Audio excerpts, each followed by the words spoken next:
Pasukan Muslim Chechnya pro-Rusia kembali melacak pergerakan militer Ukraina. Terbaru, pasukan Chechnya merilis rekaman hasil penembakan dahsyatnya di medan perang. Rekamannya dirilis di Telegram pada Jumat 11 November 2022.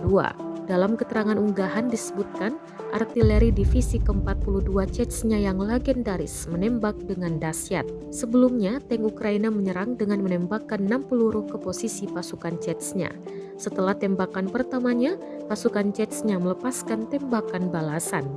Kemudian dengan tembakan pertama, amunisi mengenai tank Ukraina, pasukannya yang lari terkena dengan pecahan peluru. Tembakan kedua di tank kemudian menyebabkan tank tersebut meledak, klaim militan Chechnya.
Sejauh ini selama invasi berlangsung, Rusia secara total merilis 333 pesawat Ukraina, 174 helikopter, dan 2.486 kendaraan udara tak berawak, serta sistem rudal anti pesawat dieliminir sejak awal operasi khusus.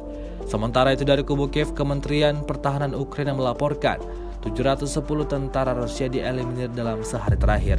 Sebanyak 79.400 prajurit Rusia meninggal sejak awal konflik hingga hari ke-261.